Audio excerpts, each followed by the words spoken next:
Hello again. In 2016, historian David Olusoga got to prominence when the BBC gave him his own series, which purported to explore the so-called forgotten history of black people in Britain, who it was claimed had lived in this country almost 2,000 years ago. Olusoga wrote a book to accompany the television series called, like the series, Black and British, A Forgotten History. The extraordinary and completely false claim was made that a skeleton dating from the Roman occupation, which had been found at Beachy Head in Sussex, was that of a black African woman, thus proving beyond all doubt that black people had lived in Britain since the time of the Romans. Reconstructions were made of the woman's face, showing her to be a typical black African. This was asserted as plain fact, and the BBC paid to have a plaque erected at Beachy Head claiming that this was where the first black Briton had been found. There was not, of course, a word of truth in it. A woman who specialised in such matters had, according to David Olusoga's book, been able to identify the skull as belonging to a black African as soon as she glanced at it and before making any measurements. Rare talent indeed. Subsequent careful measurements confirmed that this skull could only have belonged to a black person. Beachy Head Woman, or the Beachy Head Lady, duly became the poster girl of those who wished, for ideological and political reasons relating to immigration, to demonstrate beyond all doubt that black people have been living in Britain for over 1,000 years and that we have always been a diverse and multicultural society. Beachy Head Lady became iconic, and even today many people still believe that she was a black African.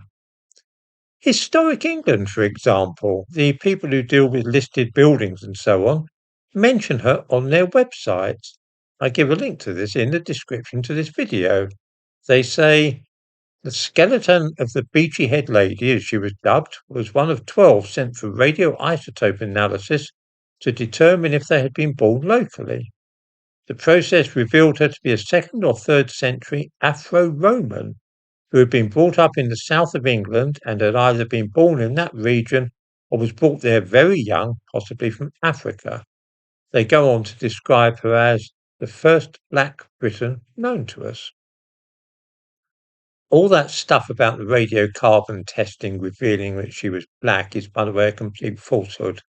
It was the shape of her skull which caused this fairy tale to become established. Radiocarbon dating just makes it sound more scientific, though. And she's routinely trotted out for Black History Month. Eastbourne Museum was so proud of having the first Black Briton that they overreached themselves and decided to have her DNA tested. This revealed that she was not African at all, but rather European. The plaque about her being the first Black Briton was quietly removed. New editions of David Olusoga's book have removed any mention of Beachy Head Lady, and she's been edited out of the television programmes as well. Now, an even more embarrassing revelation has been made. I give a link to an article from the Guardian newspaper in the description to this video, but the news is in various other places as well. New DNA testing has been undertaken for the skeleton, and it's 10 times more accurate than that done previously at the Crick Institute, and shows that she was actually from the local area. An Eastbourne girl, in other words. Blonde-haired and blue-eyed into the bargain. The thumbnail to this video shows the latest reconstruction, which is based upon this new DNA analysis. The idea that she was a black woman was one championed by David Olusoga, and before his programme and book, nobody had even thought that this could have been a black person. Perhaps the word scam is a little harsh, but there was certainly something very odd about the way that the image of the black African woman suddenly appeared and was all over the place. It was such a useful bit of propaganda for those who wished to rewrite the history of our country that it was eagerly promoted.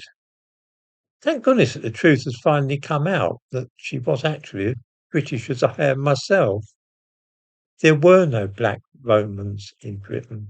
There weren't any black people during the Roman occupation. The whole thing is a complete fabrication and falsehood. Some viewers might have heard of the supposed black Roman soldiers that were stationed at Hadrian's Wall. They weren't. They were from Mauritania, which is a Roman province in modern-day North Africa. They were Berbers. They weren't black either. That's another falsehood.